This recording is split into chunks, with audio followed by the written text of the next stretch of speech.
देखो बच्चा, हम लोग मैथ में चैप्टर पढ़ रहे थे रूल ऑफ एलिगेशन, उसके क्वेश्चन 20-21 तक हो गए थे शायद, 22 नंबर तक हो गए हैं। उसके आगे के क्वेश्चन जो है हमें लगाना है, ठीक है। 23वें नंबर से हमें क्वेश्चन को लगाना है। देखो 23 नंबर क्वेश्चन क्या कह रहा है उसको देखते हैं, ठीक है। कह रहा है एक फार्म हाउस में केवल मुर्गी, 23 नंबर क्वेश्चन है, और इसमें कह रहा है एक फार्म हाउस में केवल मुर्गी और भेड़ हैं, ठीक है। एक फार्म हाउस में केवल क्या है, मुर्गी है और भेड़ है, दो चीज़ें हैं, ठीक। क्लियर। सभी के सिरों की कुल संख्या, यानी सिरों की अगर बात की जाए कि जितने भी जानवर हैं इनके टोटल सिर अगर गिने जाएं तो 38 हैं, और पैरों की संख्या अगर पैर केवल गिने जाएं, ठीक है, तो वे 100 हैं। पैरों की संख्या पैर गिने जाएं तो वो 100 है, ठीक है। तो मुर्गी तथा भेड़ों की संख्या में अनुपात क्या होगा, ठीक। उसी तरीके का क्वेश्चन है, आप इसको लगा लोगे आसानी से। तो देखो क्या कह रहा है, अगर हम सर का सर केवल गिने, ठीक है, आपको पता है मुर्गी के 2 पैर होते हैं, भेड़ के 4 पैर होते हैं, सिर 38 हैं, इसका मतलब टोटल जानवर 38 ही हैं। टोटल जानवर कितने हैं, 38, क्योंकि सिर 38 हैं। मुर्गी का भी एक सिर होता है, भेड़ का भी एक सिर होता है, यानी कुल मिलाकर के जानवर कितने हैं, 38। पैरों को अगर गिना जाए तो पैरों को जब आप गिनोगे तो वो 100 हैं, मतलब 2 पैर मुर्गी के, 4 पैर भेड़ के, यानी कुल मिलाकर के पैरों को गिना जाएगा तो वो 100 हैं। तो जो पैर हैं उनको हम मान लेते हैं कि ये मिश्रण के रूप का है, इसलिए बीच में रख लेते हैं। तो हम फिर क्या करेंगे, इनके भी पैर टोटल काउंट करेंगे, इनके भी टोटल पैर काउंट करेंगे। हम ये मानेंगे, आपको कल बताया था कि अगर 38 के 38 जानवर टोटल कितने हैं, 38, यानी 38 के 38 अगर मुर्गियाँ हों, 38 की 38 अगर मुर्गियाँ हों तो टोटल पैर मुर्गियों के कितने होंगे। तो अगर 38 की 38 मुर्गियाँ हों तो टोटल पैर होंगे 38 गुना 2, ठीक है। कितने होंगे, 38 गुना कितने, तो 76, तो 76 पैर हो जाएंगे मुर्गियों के, ठीक है। लेकिन अगर 38 की 38 टोटल भेड़ हो, ठीक है, 38 की 38 अगर टोटल भेड़ हो तो 8 चौक 32 की आए 2 हासिल 3 4 3 12 और 3 15, 153 पैर हो जाएंगे भेड़ों, सॉरी 152 पैर हो जाएंगे किसके, भेड़ों के, ठीक है। ऐसी बात बताई थी ना। तो एक तरीके का देखो, ये भी मुर्गियों के टोटल पैर हैं, ये टोटल पैर हैं भेड़ों के, और इनके कुछ पैर लिए, इनके कुछ पैर लिए, तब हुए 100। तो एक तरीके का मिश्रण ही तो बन गया। अगर ये मिश्रण बन गया तो फिर इसमें हम लोग रूल ऑफ एलिगेशन लगा लेंगे, ठीक है। इस तरीके से रूल ऑफ एलिगेशन लगा लेंगे तो यहाँ आ जाएगा 24, और इसको घटा देंगे तो 52 आ जाएगा, ठीक है। अब काट देंगे इसको, जिससे आपने करें 13:6 आ जाएगा, ठीक। क्लियर। तो जो कि इसे यही पूछा है कि मुर्गी और भेड़ों का अनुपात बताओ, तो मुर्गियां हैं 13 और भेड़ है 6, 13:6, जो कि ऑप्शन नंबर ए में सही हो जाएगा, ठीक। नोट कर ले इस क्वेश्चन को। क्लियर, ठीक है। अगला 24 नंबर क्वेश्चन, ठीक है। कह रहा है, फिर से देखिए, एक आदमी के पास कुछ मुर्गियां और कुछ गायें हैं। एक आदमी है, उसके पास कुछ मुर्गियां हैं, ठीक है, मुर्गियां हैं और गायें। फिर से वही क्वेश्चन है। देखिए इसको लगाने के कई तरीके होते हैं, हम आपको बता चुके हैं, लेकिन यहाँ पर रूल ऑफ एलिगेशन वाला ही आपको मेथड बता रहे हैं हम। कुछ मुर्गियां हैं और कुछ गायें हैं, यदि सिरों तथा पैरों, ये बड़ा अच्छा क्वेश्चन है, सिरों तथा पैरों की संख्या जो है उनका अनुपात दिया गया है। अगर सिर और पैर इनका अनुपात बता दिया गया, संख्या नहीं दी गई है, अनुपात रेशियो दिया गया है 12:35। सिर और पैर का जो अनुपात है 12:35, तो मुर्गियों की संख्या ज्ञात कीजिए यदि सिरों की संख्या केवल 48 है। लेकिन ये यहाँ पर वैल्यू दे दिया है कि सिरों की संख्या केवल कितनी है, सिरों की संख्या केवल 48 दे दी है, यानी सिरों की रियल संख्या कितनी है, वो 48 है, वो दे दिया है। अच्छी बात है। तो देखो बस इसी से हमारा काम बन जाएगा। देखिए क्या दिया है, यहाँ कह रहा है कि सिर जो है वो 12 है अनुपात में, लेकिन यहाँ असली में सिर की वैल्यू दी है 48। तो 12 अनुपातिक 12 की वैल्यू कितनी हो जाएगी 48। अगर अनुपातिक 12 की वैल्यू 48 हो गई तो अनुपातिक 1 की वैल्यू निकालेंगे तो 48/12, 12 चौके 48, 4 आ जाएगा। अनुपातिक 1 की वैल्यू कितनी आ जाएगी 4। तो यहाँ तुम अनुपातिक 35 की वैल्यू भी निकाल लो, यानी पैर कितने हैं उनको भी ओरिजिनल के रूप में निकाल लो। तो पैरों की संख्या अगर आप निकालेंगे तो अनुपातिक 35 निकाल दें, तो रियल जो पैर हैं कितने हैं 35 गुणा 4, ठीक है। 5 चौके 20 किया 0 हासिल 2 और 4 तियाँ 12 उद्दी 140, ठीक है। तो रियल में पैर कितने हैं 140। अच्छा, अब क्या कह रहा है, रियल में पैरों की संख्या टोटल कितनी है 140, ठीक है। टोटल पैर हमें मिल गए, टोटल पैर कितने हैं 140, ध्यान सुनिए। कुल पैर कितने हैं 140, कुल सिर कितने हैं 48, मिल गया हमारा रियल वैल्यू, यही तो दिया होता था। देखो सिरों की संख्या कितनी है 48, पैरों की संख्या कितनी है 140, काम बन गया हमारा। तो पैर हमारे कितने हैं 140, पैर हमारे हैं 140, पैर है 140, ठीक है। पैर कितने हैं 140, तो इसको बीच में रखेंगे। अब देखो अगर टोटल जानवर है हमारे 48, टोटल जानवर कितने हैं 48, मुर्गी के पैर होते हैं 2, गाय के पैर होते हैं 4। अगर ये 48 की 48 जानवर मुर्गियां होती, अगर ये 48 के 48 जानवर मुर्गियां होती तो कुल पैरों की संख्या कितनी होती, क्योंकि एक मुर्गी के पास 2 पैर, तो 48 मुर्गियों के पास 48 गुना 2 यानी 96 पैर। कितने पैर 96 पैर, ठीक है। लिख लेना यहाँ पे इसे 48 गुना 2, ठीक है। अगर ये 48 की 48, अगर ये 48 की 48 गाय होती तो एक गाय के पास 4 पैर, तो 48 गाय के पास 4 गुना 48 पैर, 192 आ जाएगा, ठीक है। क्लियर, बस बन गया उसी टाइप का क्वेश्चन हमारा। अब इसका बस हम लोग क्या निकाल लेंगे, ये भी पैर है ये भी पैर है, कुछ पैर इससे लिए गए कुछ पैर इससे लिए गए, मिश्रण बनाया गया तो 140 पैर कुल हो जाते हैं। तो इसका अंतर निकालेंगे तो कितना आ जाएगा 52, इसका अंतर निकालेंगे तो कितना आ जाएगा 40 44। अब पूछा क्या है आपसे, काट देंगे, किसी से कटेगा, 2 से काटें तो 26 आ जाएगा, और ये आ जाएगा 22, 2 से फिर कट जाएगा 13 आ जाएगा, और 11, 4 से कटता सीधा, ठीक। तो 13/11। अब आपसे क्या पूछा है, मुर्गियों की संख्या पूछा है आपसे, तो मुर्गियों की यानी अनुपातिक 11 की वैल्यू पूछा है। तो तुम्हें पता है कि 13 और 11 कुल मिला के कितने हो जाएंगे 24। तो अनुपातिक 24 की संख्या, कुल जानवर कितने होंगे अनुपातिक 24, कुल जानवर कितने होंगे अनुपातिक, लेकिन कुल जानवर यहाँ पे तुम्हें पता है कितने हैं 48, तो 24 की वैल्यू हो जाएगी। ऐसा तो नहीं कि हम ही समझ रहे हैं, नहीं ऐसा तो नहीं लगा रहे हैं, हम ही खुद ही समझ रहे हैं, तुम लोग। तो 24 की वैल्यू कितनी हो जाएगी 48, टोटल जानवर कितने हो जाएंगे 48, 1 की वैल्यू कितनी हो जाएगी 2, 1 की वैल्यू कितनी हो जाएगी 2। तो मुर्गियाँ पूछा है, तो मुर्गियाँ जो है 1 की वैल्यू 2, तो 13 की वैल्यू 13 दूनी 26, यही आंसर हो जाएगा, ठीक है। ऐसे हमारा कोई वास्ता नहीं देखो अच्छा 380, अगला क्वेश्चन है 25 नंबर, 380 आम। अब देखिए बढ़िया क्वेश्चन है, 380 आम है और कुछ लड़के और लड़कियों के बीच बांटना है इनको, जिनकी संख्या है 85, ठीक है। यानी 3 आमों की संख्या कितनी है, टोटल आम कितने हैं, आम जो है वो है 380, ठीक है। और इनको कुछ लड़के और लड़कियों के बीच बांटना है, 2 लड़का और लड़कियां हैं जिनकी संख्या है 85, यानी बॉयज़ और गर्ल जो है, बॉयज़ और गर्ल इनकी दोनों की मिला के संख्या जो है, ठीक है, वो 85 है। कितनी है 85, यानी 85 लड़के और लड़कियां दोनों मिला करके हैं। आम कितने हैं 380।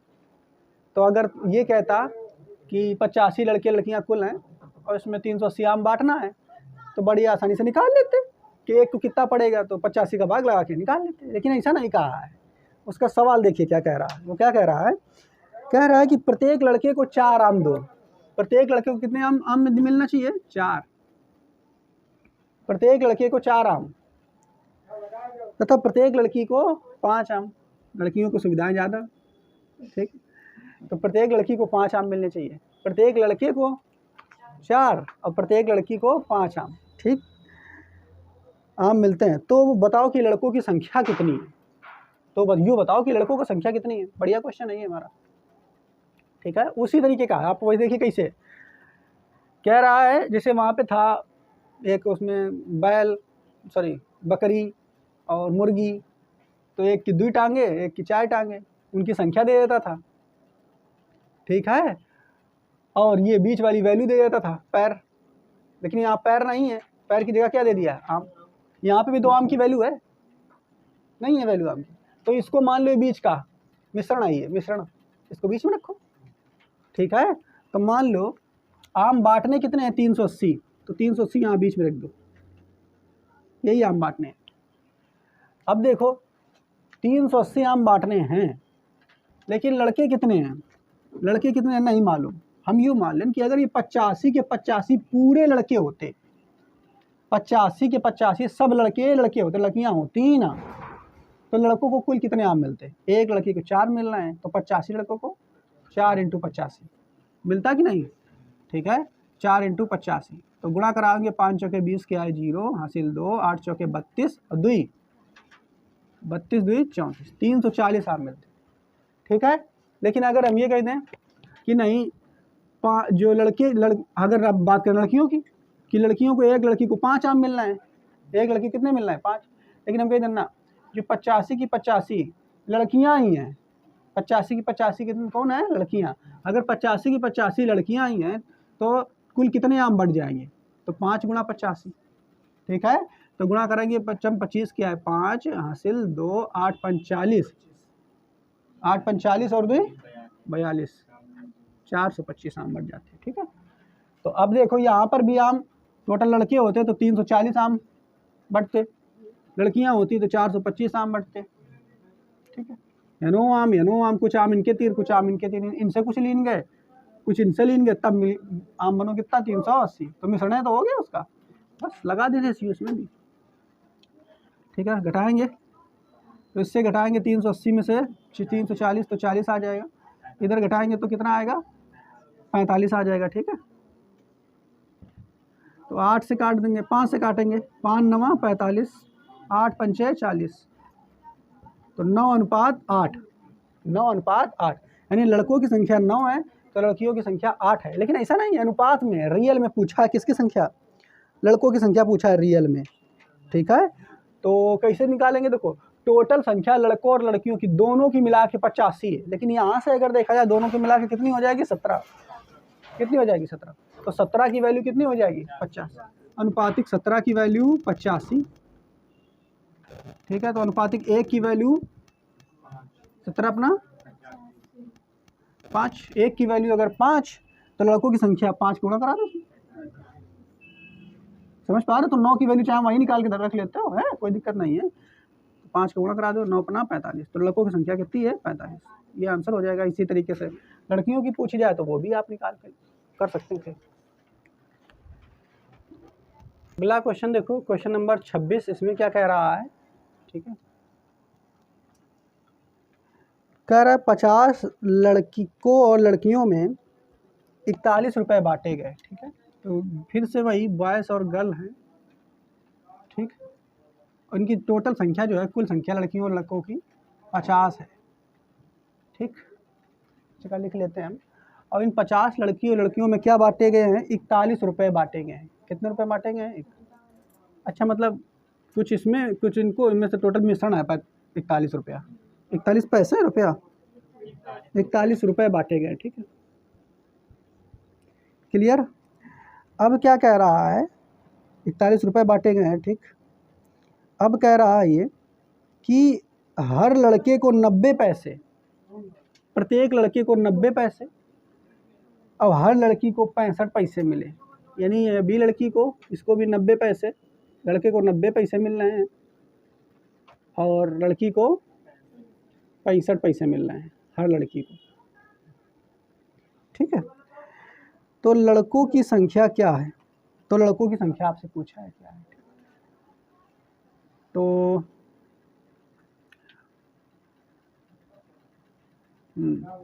देखो कैसे बनेगा भाई, प्रत्येक लड़के को 90 पैसे। ठीक, अगर एक चीज देखो, ये सोचो कि 50 के 50 लड़के ही होते, रुपया की देखो बात हो रही है, बीच मिश्रण हो गया। अगर 50 के 50 लड़के ही होते, ये दोनों की संख्या है लड़के और लड़कियों की मिला करके, लेकिन आप थोड़ा कल्पना कीजिए, उसी तरीके का सवाल है। 50 के 50 अगर लड़के ही होते तो टोटल पैसे कितने देने पड़ते? तो 50 गुणा 90 पैसे नहीं देना पड़ते, क्योंकि एक लड़के को 90 पैसा दे रहे हैं, एक लड़के को 90 पैसा दे रहे हैं। तो पूरे जो यहाँ पे 50 के 50 लड़के होते अगर, तो 50 लड़कों को कितने पैसे देना पड़ते? तो 50 गुणा 90 पैसे देना पड़ते। आप चाहो तो यहीं लिख लो 50 गुणा 90 पैसे, इनको गुणा करा दोगे, 9 पना 45, 45 100 पैसे। अगर इस 4500 पैसे के, क्योंकि ये रुपया में है, तो यहाँ जो वैल्यू होनी चाहिए वो रुपया में ही आनी चाहिए। बात समझ पाए? तो 4500 पैसे को अगर रुपया में कन्वर्ट करोगे तो 45 रुपया निकल के आएगा। 4500 पैसा मतलब 45 रुपये। ठीक है, क्योंकि एक रुपये में 100 पैसे होते हैं, वैसे 100 से भाग लगा देंगे तो 45 रुपया निकल के आ जाएगा। ठीक है, लेकिन वही अगर 50 की 50 लड़कियां होती तो कितने रुपया बांटना पड़ते, कितने पैसे बांटने पड़ते? तो 50 की 50 अगर लड़कियां होती तो इनको रुपया बांटना पड़ता 50 गुणा 65, गुणा कर लेंगे, 55 25 क्या है 5 हासिल 2 6 पंचे 30 और 2 32 1 0, 3250 पैसे देना पड़ते। लेकिन रुपया में कन्वर्ट करेंगे तो 100 से भाग लगाएंगे तो 32.5 आ जाएगा ये रुपया। बात समझ पा रहे हो कि नहीं? 32.5 रुपया देना पड़ता। इसमें भी गुणा करा लो 50 का, क्यों कराया आप समझ जाएंगे। ठीक है, वही क्वेश्चन बन गया फिर से कि 50 45 टोटल रुपया रहा है इधर इसके पास, 32.5 रुपया इनके पास रहा है, कुछ इनसे लेनी कुछ इनसे लेनी, मिला लिया तो मिश्रण बन गया, बस संख्या का अनुपात निकल आ जाएगा। 45 में 41 गया, कितना बचा 4, 41 में 32.5 गया, कितना बचेगा? घटा के देख लो भाई, कितना 8.5 8.5 सही घटाए हो, तो बस इतना बच जाएगा। ठीक है, अब इसको क्या करेंगे, दशमलव हटाएंगे यहाँ से तो एक शून्य बढ़ जाएगा यहाँ। ठीक है, 5 से काटेंगे तो कितने बार जाएगा, 5 एकम 5 और 5 सत्ते 35, 17 अपना 85, 8 पंचे 40। तो जो लड़कों की संख्या है वो है 17 और लड़कियों की संख्या है वो 8 अनुपातिक में है। लेकिन आपसे पूछा क्या है, तो लड़कों की संख्या क्या है, अनुपातिक 17, लेकिन नहीं रियल में पूछा है कितनी। तो रियल में टोटल कितने हैं यहाँ पर, 17 और 8, 17 और 8 25 हो जाएंगे। तो 25 की वैल्यू है 50, 24 होंगे, कहाँ 24 होंगे, 25 होगा। तो अनुपातिक 25 की वैल्यू 50, तो अनुपातिक 1 की वैल्यू 2। तो लड़कों की संख्या कितनी, अनुपातिक 17, 2 गुना इसको भी कर दो, 17 दूनी 34, लड़कों की संख्या हो जाएगी 34, आंसर।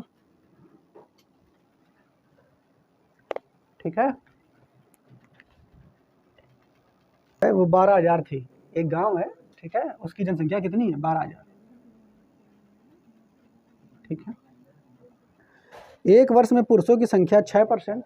देखो एक वर्ष में पुरुष जो है मेल और फीमेल 2 लोग हैं, ध्यान सुनिए, बढ़िया क्वेश्चन है, ऐसे क्वेश्चन आते हैं। एक वर्ष में पुरुषों की संख्या जो है वो 6%, ऊपर लिख देते हैं, पुरुषों की संख्या 6% और महिलाओं की संख्या में 8% की वृद्धि होती है। महिलाओं की संख्या में कितनी % की वृद्धि होती है, 8। ठीक है, वृद्धि होती है। तो गांव की जनसंख्या जो है वो, तो गांव की जनसंख्या 12,800 हो जाती है, यानी पहले रहा है कितनी जनसंख्या 12,000, और जब वृद्धि हुई 1 साल बाद तो ये जनसंख्या जो हो जाती है वो 12, ध्यान सुनिए, 12,800 हो जाती है। एक चीज़ ध्यान से देखिए आप लोग, यहाँ पर जो दिया गया है ये जो दिया गया है, यानी 6% एक साल में पुरुषों की संख्या बढ़ जाती है। यहाँ पे भी एक साल में महिलाओं की संख्या 6% बढ़ जाती है। क्या हो जाती है? बढ़ जाती है, वृद्धि हुई है। अब एक चीज़ आपको सोचने वाली बात है कि जनसंख्या पहले रहा है 12,000 और बाद में हुई कितनी? 12,800। बढ़ी कितनी? वृद्धि कितनी की हुई? 800।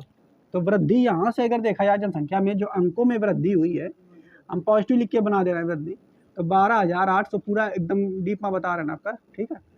12,800 यानी वृद्धि हुई 800 की। कितनी की हुई? 800। अच्छा एक चीज़ देखो, ये भी वृद्धि है 800 वृद्धि है, ये तो कितनी बड़ी, और ये भी वृद्धि दी है, ठीक है। तो जब एक सी चीज़ें होती हैं तो उसी में तो रूल ऑफ एलिगेशन लगा सकते हैं ना हम लोग। ये भी बढ़ोतरी है 800 की। एक चीज़ ध्यान रखना, ये क्वेश्चन जब आएगा ना तो आप देखोगे अच्छा ये बीच वाली संख्या हो सकती है, उनका रेखा दर्द ना, वो तो जनसंख्या है कुल। वृद्धि पूछी गई तो वृद्धि में ही कन्वर्ट करना है आपको। तो वृद्धि कितनी की हुई? 800 की। कितनी बड़ी? 800। तो जो बीच में रखना है आपको वो यहाँ रखना है 800। लेकिन अब फिर भी दिक्कत, क्या दिक्कत? कि धन पर वृद्धि जो है परसेंटेज में दी गई है और तुमने अंकों में वृद्धि लिख ली यहाँ पर। अब दिक्कत, तो अब क्या करना पड़ेगा? ध्यान सुनिए मेरे जितनी बातें हम बोल रहे हैं। तो इसको जो ये वृद्धि है, परसेंटेज में जो वृद्धि हुई है, इसको भी अंकों में बदल दो, इसको भी अंकों में बदल दो, ऐसे काम चल जाएगा। या फिर ऐसा कर लो कि जो 800 ये वृद्धि हुई है, 800 जो ये वृद्धि हुई है, इसको परसेंटेज में बदल दो तो काम चल जाएगा, ठीक है। तो हम क्या करते हैं, पहले इसको अंकों में बदल लेते हैं। 6% की वृद्धि हुई है, किस पर हुई है? 12,000 पर। मूल संख्या कितनी है? 12,000। तो पुरुषों की संख्या 12,000 पर 6% की वृद्धि हुई है, ठीक है। तो निकाल देंगे 12,000 पर 6% की वृद्धि, कितनी वृद्धि हुई है? तो 12,000 का 6% निकालो।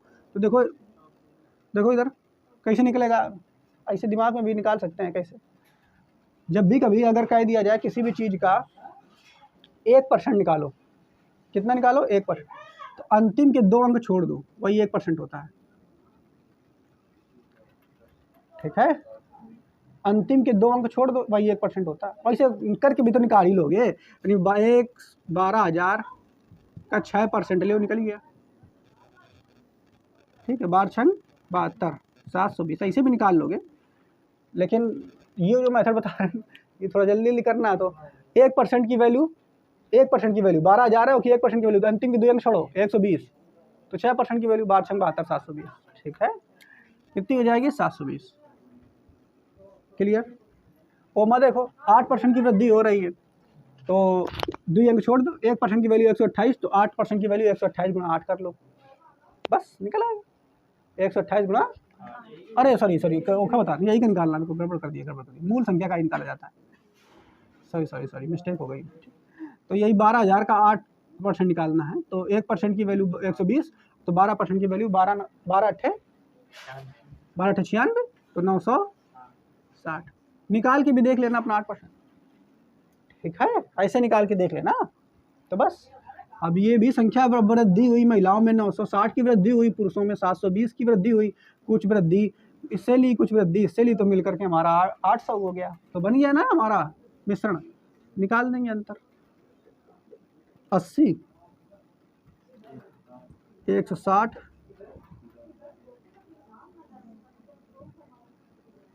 यानी पूछा क्या है आपसे? पुरुषों की संख्या, यानी 2:2 के रूप में पुरुष हैं, लेकिन नहीं, पुरुषों की जो संख्या है हमें एग्जैक्ट बताना है रियल में कितनी है वास्तव में। तो यहाँ से अगर देखा जाए तो पुरुषों की संख्या कितनी? 3, ठीक है। पूछा क्या है? कब पुरुषों की पूछा? तो वृद्धि से पूर्व पूछा है। ध्यान दीजिए बात यहाँ पे, लास्ट में पूछा वृद्धि से पूर्व। तो वृद्धि जब भाई रहा उससे पहले, यानी 1 साल पहले पुरुष कितने रहा, यूँ पूछिए।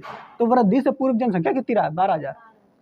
और वृद्धि से पूर्व यहाँ पर अनुपात जो है कितना है? 3, ठीक है। तो अनुपातिक 3 की वैल्यू कितनी हो जाएगी? 12,000।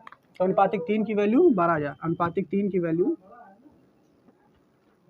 12,000। तो अनुपातिक 1 की वैल्यू 4,000, अनुपातिक 1 की वैल्यू 4,000। तो पुरुष कितने हैं? 2, तो अनुपातिक 2 की वैल्यू 8,000, यानी पुरुष हो जाएंगे 8,000। पुरुष कितने हो जाएंगे? 8,000। आंसर यही हो जाएगा, जो भी हो ऑप्शन अपना देख लीजिए, ठीक है। देखो अगला क्वेश्चन 28 नंबर, इसमें क्या कह रहा है, ये जो क्वेश्चन अगर देखा जाए तो मूल रूप से ब्याज वाला है, CISI वाला है शायद, ठीक है, साधारण ब्याज SI वाला है, सिंपल इंटरेस्ट, ठीक है। तो हर चैप्टर से इसके मेथड लग जाते हैं, रूल ऑफ एलिगेशन हर चैप्टर में लगभग लग जाते हैं, ठीक। तो उसका भी एक क्वेश्चन देखो दिया गया है, कह रहा है कि 15,000 की धनराशि है, टोटल रुपया जो है 15,000 है, 1500 है, 1500 रुपये की धनराशि है, ठीक है। टोटल रुपये कितने हैं, 1500। अब इसको क्या करना है, देना है, लोगों को उधार देना है, ब्याज पर देना है, मतलब तुम्हारे पास 1500 रुपया है, तुम लोगों को उधार दोगे। तो 1500 की धनराशि का कुछ भाग 10% वार्षिक दर से दे दिया, तो कुछ भाग दिया है, कुछ भाग 10% के ब्याज पर तुमने दिया, मतलब 1500 में कुछ रुपया निकाल दिया, 800 का दिया होगा, 1000 कुछ भाग 10% के ब्याज पर दिया है, तथा शेष बचा हुआ जो भाग है, तो शेष भाग, ठीक है, 7% वार्षिक दर से दिया, तो 7% के ब्याज दर से दिया। 3 वर्ष में कुल ब्याज, ध्यान सुनिए, अब अच्छा क्वेश्चन है, 3 वर्ष में जो कुल ब्याज तुम्हें मिला, देखो ध्यान से क्या क्या कह रहा है क्वेश्चन में, समझने की कोशिश कीजिए कि तुम्हारे पास, सही समझिए, तुम थे व्यक्ति और तुम्हारे पास 1500 रुपया रहा है, तुमने क्या किया, इन 1500 रुपये को ब्याज पर दे दिया, 2 लोगों को, एक को दे दिया, कुछ भाग दिया, 1500 का कुछ भाग मान लेते हैं, वो 800 रुपया रहा, मान लिया, समझाने के लिए तुम्हें बता रहे हैं, 800 रुपया तुमने दिया, 10% के ब्याज पर दे दिया तुमने, ठीक है। और दूसरे जो बचा हुआ भाग है, ठीक है, 1500 का 800 खत्म हो जाएगा, तो बचा कितना, शेष भाग 700, तो 700 को तुमने 7% के ब्याज से दे दिया, ठीक है। अब दोनों से 3 साल बाद जो ब्याज मिला है, वो मिला है 3 साल बाद जो कुल ब्याज मिला है, वो मिला है 396 रुपये, कितना मिला है दोनों से, यानी इससे कुल मिलाकर के जो ब्याज मिला है उसको कितना मिला है, 396 रुपये। लेकिन एक चीज़ ध्यान रखने योग्य है कि जो 396 रुपये ब्याज मिला है ना, वो 3 वर्ष का है, कितने वर्ष का है, 3 वर्ष का, ठीक है। ब्याज जो मिला है वो 396 रुपया मिला है, तो ये 3 वर्ष का ब्याज है, लेकिन तुमने जो ब्याज की दर बताई है ये एक वर्ष की है, अरे ब्याज की दर एक ही वर्ष की तो होती है, तो ये जो ब्याज है ये 3 साल का है, ठीक है। तो अगर 3 साल का इतना ब्याज है तो 1 साल का कितना हो गया, वो तो निकाल सकते ना, तो 396 बटे 3, 3 एकम 3, 3 त्रिका 9, 3 दूनी 6, यानी 1 साल का जो ब्याज पड़ी है ना, वो 132 रुपये पड़ी है, और जो ब्याज की दर होती है वो 1 ही साल की तो होती है, नहीं समझ में आया, तो सरल है। तो जो यहाँ पे ब्याज रखना चाहिए ना, वो 1 साल वाला रखना चाहिए, 3 साल वाला रखोगे तो दिक्कत हो जाएगी, तो फिर इनको 3 में गुणा करो, ठीक है। तो 1 साल वाला ब्याज हम रखेंगे, क्योंकि दर जो है 1 साल के लिए होती है, यहाँ भी दर भी 1 साल के लिए होती है, तो 1 साल का जो ब्याज हुआ है वो कितना है, 132, तो यहाँ पर 132 रुपया जो है 1 साल में ब्याज मिला,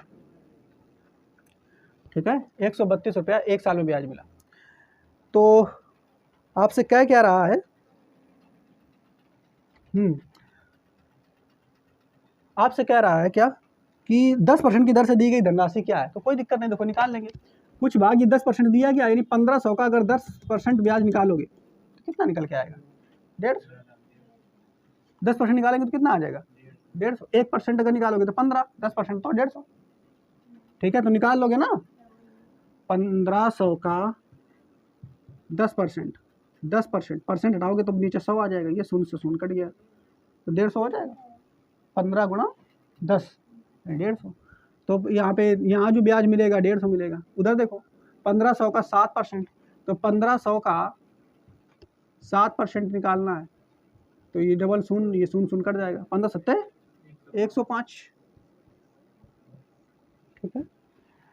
तो ये भी ब्याज है, ये भी ब्याज है 1 साल का, ये भी ब्याज है, ब्याज है तो है वो, ये भी ब्याज है 1 साल का, ये भी 1 साल का ब्याज है, ये भी 1 साल का ब्याज है, तो बस मिश्रण बन गया, लगा देंगे, ठीक है। तो 150 में 32 गया तो कितना बचेगा, 18, और 132 में 105 गया तो कितने बचेंगे, 27, अब 3 से कट जाएगा, 9 से कट जाएगा, 9 दूनी 18, 9 त्रिक 27, 3:2, ठीक है। आपसे क्या पूछा है, 10% की दर में दी गई धनराशि बताइए, तो 10% की दर में दी गई धनराशि आपसे पूछा है, तो 10% वाली यह है, एक ही धनराशि पूछा है आपसे। तो कैसे निकालेंगे इसको, देखो टोटल यहाँ पे भाग कितना है 5, यही टोटल भाग जो रुपया तुमने दिया, रुपया का अनुपात निकल के आया है, ये भाग है 5, लेकिन वहाँ से टोटल भाग कितना है, टोटल रुपया 1500, 5 की वैल्यू 1500, 5 की वैल्यू कितनी हो जाएगी 1500, 5 की वैल्यू हो जाएगी 1500, 1 की वैल्यू 300, 1 की वैल्यू 300, तो क्या पूछा है 3 की वैल्यू जो हो जाएगी 900 हो जाएगी। यानी कितना रुपया 10% वाले को दिया रहा है 900, ओ का कितना दिया रहा है, तो वो का निकालेंगे 600, ठीक है, जो कि इसका आंसर हो जाएगा 900, ए नंबर में ऑप्शन में सही है। ठीक, तो देखो बच्चा क्वेश्चन नंबर 29, इसमें क्या कह रहा है सुनिए, कह रहा है एक विक्रेता ने एक घड़ी और एक दीवार घड़ी, एक घड़ी और दीवार घड़ी, मतलब एक घड़ी दीवार घड़ी, घड़ी कौन हाथ वाली, एक दीवार घड़ी, तो एक हाथ घड़ी एक दीवार घड़ी दो ही हैं, ठीक है। तो लिख देते हैं घड़ी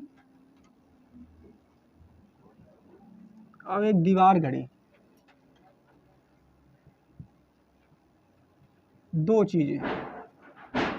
आपको जब पेपर में आएगा तो इसे सजा के नहीं लिखना है घड़ी दीवार घड़ी ना, बस सीधा एक लेटर बनाएंगे घड़ी के लिए, जो भी आप बना दो डब्लू, दीवार के लिए अपना डब्लू बना दो, ठीक है। तो जो भी आपको ऐसे बनाना है शॉर्ट में, ना कि सजा के लिख रहे हो सोल्यूशन के, वो सोल्यूशन थोड़ा देखेंगे, तुम्हारा आंसर लेके आए हो कितनी जल्दी वो देखेंगे, ठीक है। तो यहाँ तो हम पढ़ा रहे हैं समझा रहे हैं तो कुछ भी लिख सकते हैं, धीरे धीरे अपना बताएंगे। वहाँ तो केवल टिक लगाना, आंसर निकालना है और वहाँ बस टिक लगाना है, या फिर गोला पर टिक करना है, जो कंप्यूटर में पेपर होगा बस। तो वहाँ जब सोल्यूशन होगा तो इसको ऐसे नहीं करते हैं, ठीक है, ये बात याद रखना। ये अभी आप करिए, लेकिन धीरे धीरे प्रैक्टिस जब करेंगे तो ये सब छोड़ देंगे, जो दिया जाएगा उसको एकदम बस एक छोटे से अल्फ़ाबेट से दर्शाए, छोटे से अल्फ़ाबेट से, ठीक है, कोशिश यही करें। तो कह रहा है एक विक्रेता ने एक घड़ी और दीवार घड़ी जो है वो 390 रुपये में खरीदी है, ठीक है, यानी सीपी दिया है, यानी दोनों को मिला करके 390 में खरीदी है इसने, ठीक। यदि वह घड़ी को 10% लाभ पर, घड़ी जो है इसको 10% लाभ पर, तथा दीवार घड़ी को 15% लाभ पर बेच देता है, इसको 15% लाभ पर बेचता है, और इस तरह उसे 51.5 रुपये का लाभ होता है। कितने रुपए का लाभ होता है? अब देखो एक चीज़ देखना, बहुत बच्चे के यहाँ पे कंफ्यूज हो जाएंगे कि 390 रुपये में खरीदी तो काउहन पर दर दे 390, वो तो खरीदा है। अच्छा, जो खरीदा है वो कॉस्ट प्राइस है, तो अगर कॉस्ट प्राइस इसका भी दिया होता, इसका भी दिया होता, तब तो वो काम कर जाता, लेकिन ऐसा तो है नहीं। उसने कहा इसको 10% लाभ पर, इसको 15% लाभ पर जब बेचा है तो उसको कितने रुपए का लाभ होता है? 51.5 रुपये का लाभ। तो लाभ की बात हो रही है, इसमें भी लाभ उसमें भी लाभ, तो मिश्रण में भी तो लाभ वाली वैल्यू रखेंगे। तो ये बातें याद रखनी, जब क्वेश्चन लगाएंगे तो आपको समझ में आ जाएगा। यानी लाभ कितने का हो रहा है दोनों पर, दोनों बेचने के बाद उसको कितने का लाभ हुआ? 51.5 रुपये का लाभ हुआ, ठीक है, क्लियर। तो दीवार घड़ी के वास्तविक मूल्य तथा घड़ी के वास्तविक मूल्य में अंतर बताइए, यानी इसका वास्तविक मूल्य और इसका वास्तविक मूल्य दोनों में अंतर बताना है, कोई दिक्कत नहीं है, निकाल लेंगे। तो हाँ, अब देखेंगे कैसे निकालेंगे भाई। यहाँ पे लाभ जो है वो 5.50 है, यहाँ पे लाभ 10% है, तो ये परसेंट में है, ये अंकों में है, गलत बात है। दोनों को अंकों में चेंज करो या दोनों को परसेंट में चेंज कर लो। तो देखो इसका इसमें 390 का 10% निकालेंगे तो कितना लाभ हुआ वो निकाल देंगे, तो 10% 39 हो जाएगा, अपना करके भी देख लेंगे। 390 गुणा 10/100, तो एक शून्य कट जाएगा उधर, दोनों 39 बचेगा। सरेजल 390 का 10%, 10% का मतलब बचे 100, एक शून्य से यो शून्य, एक शून्य से यो शून्य, तो 39 बचो ना। तो इसका जो है लाभ कितने का हुआ? 39 का।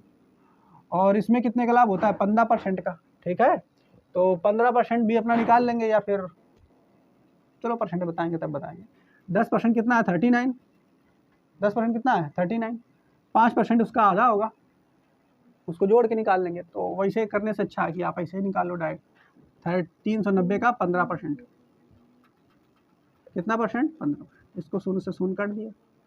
अब 15 9 135 क्या है, 5 हासिल 13 और 15 तियाँ 45, 45 और 13 45, 55 और 58, 158.1 अंक बाद आएगा। नीचे 10 है ना, 1 अंक बाद दशमलव आएगा।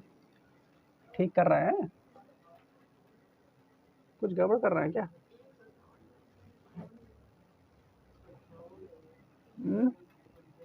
58 आएगा, कितना आएगा? गड़बड़ कर दिया कुछ हमने।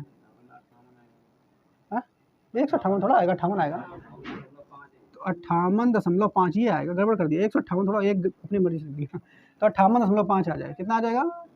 58.5। ठीक, बस फिर से वही क्वेश्चन तुम्हारा बन गया। निकाल देंगे इसका क्या अंतर। 5 में 5 गया 0, 8 में 1 गया 7, 5 में 5 गया 0। ठीक है, तो इसके बाद दशमलव लग जाएगा, तो लगभग 7 ही तो आएगा। इधर इसको घटा देंगे इसमें, तो 0.00 है, तो 5 में 5 गया 5, सॉरी 5 है, 5 में 0 गया, इसे ऐसे तो घटाएंगे, 5 आ जाएगा। पॉइंट लगेगा इसके बाद, फिर 11 में से 9 गया, बचेगा 2, और 4 में से 3 गया 1, तो ये अनुपात आ जाएगा। कटेगा क्या? इसका अगर दशमलव यहाँ से हटाएं तो यहाँ शून्य बढ़ जाएगा। ठीक, पहले आप ऐसे लिख लो, इसको यहाँ से हटाएंगे तो शून्य बढ़ जाएगा, नहीं हो जाएगा 70/125। और इसको काटोगे अगर, कट भी जाएगा ना, 5 से कटेगा, कितने बार जाएगा? 5 एकम 5 और 5 25, 15, 15 थोड़ा है, 5 5 5 एकम 5 और 5 20 आएगा ना, 5 चौका 20, 14। आगे देखो, इसको काटेंगे, 5 दूनी 10 और 5 25, बस यही आ जाएगा रेशियो, 14/25। ठीक है, तो पूछा क्या है आपसे? पूछा है तो दीवार घड़ी तथा के वास्तविक मूल तथा घड़ी के वास्तविक मूल का अंतर बताइए। दीवार घड़ी का वास्तविक मूल ये है, घड़ी का वास्तविक मूल ये है, इनका अंतर पूछा है आपसे। अंतर देखेंगे तो कितना आ जाएगा? अनुपातिक 9, अनुपातिक 9 तो आएगा, 11 आएगा। कितना आएगा? 11 आएगा। तो अनुपातिक 11, अंतर यहाँ से कितना आएगा? अंतर मतलब समझ रहे हो ना, तो अनुपातिक 11, यहाँ पर तुम्हारा अनुपातिक 11 आ रहा है, लेकिन रियल में पूछा है कितना होगा। तो रियल में कैसे निकालेंगे? देखो, ये इनका मूल्यों का अनुपात है, मूल्यों का अनुपात है ना, तो इनको जोड़ेंगे तो कितना हो जाएगा? ये 39 कितना हो जाएगा? तो n पर अनुपातिक 39 है कुल मूल, और 1 कितना है? 390। तो अनुपातिक 39 की वैल्यू है 390, यानी इसका ये कितने गुना है? 10 गुना। अगर इसका ये 10 गुना है तो इसका रियल वैल्यू भी कितना होगा? 10 गुना। तो यानी अंतर हो जाएगा 110, आंसर। ठीक, नोट कर लें।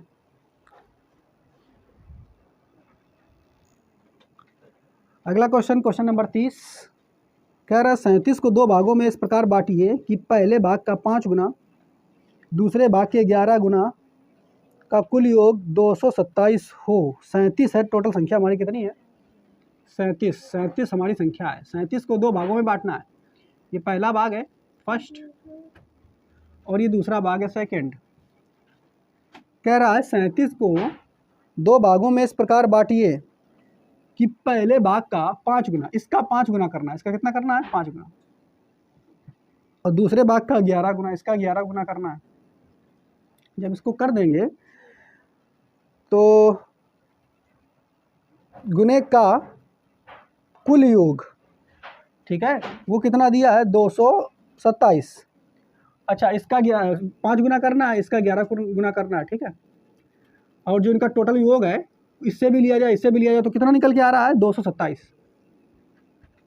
ठीक, तो अगर, हाँ अब देखो, मान लो जो पहला भाग है, मान लो इस पहले भाग को पूरा 37 का 37 ले लें। क्या ले लें? 37 का 37। तो 37 का 5 गुना करेंगे, तो 37 का 5 गुना करेंगे, 7 पना 35, 5 हासिल 3, 5 दिया 15 और 3 18, 185 आ जाएगा।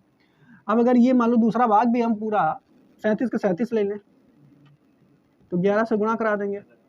11 7 77 के 7 हासिल 7, 11 3 33 और 7 40, तो इतना आ जाएगा। बस कोई दिक्कत नहीं, अंतर निकाल लेते हैं। ठीक है, इसका अंतर इससे निकालेंगे, इसका अंतर इससे निकालेंगे। तो घटा लो, 7 में 7 गया 0, 10 में 2 गया 8, 3 में 2 गया 1, इससे घटा के देख लेंगे। 7 में 5 गया 2, 12 में 8 गया 4, और बस वो सेम हो जाएगा। अब इसको काटें, किससे कटेगा? 9 से काटो। 9 दूनी 18, 9 8 9 से नहीं कटेगा ना, अरे 9 से थोड़ा कटिए भाई। 7 से कटेगा? नहीं कटेगा, 7 से भी नहीं कटेगा। 4 से काट के देखें, कटेगा 4 से? 4 से नहीं कटेगा। 3 से कटेगा। 3 6 के 18 60, और 3 एक कम 3, ठीक है, और 3 चौके 12। फिर 2 से काटो इसे तो ये आ जाएगा 30, और इसे काटेंगे तो 7, और कटेगा? नहीं कटेगा। बस क्या पूछा है आपसे? आपसे कुछ पूछा है क्या? तो 2 भाग पूछा है ना, 2 भागों में इस प्रकार के भाग कौन से हैं? तो ये 30 अनुपातिक 30, ये 7, तो दिया होगा 30 7। हाँ, डी नंबर ऑप्शन तो दिया है, ये पूछो। ठीक है, तो ऐसे भी कर सकते हैं इसको। क्लियर? तो इस टाइप के सब क्वेश्चन सारे समाप्त होते हैं हमारे। अब कल के वीडियो में हम लोग नया टाइप पढ़ेंगे, ठीक है। तो आज इतना, कल की वीडियो में हम लोग नए टाइप से पढ़ेंगे, जो कि क्वेश्चन नंबर 31 से हमारे चालू होंगे। ठीक।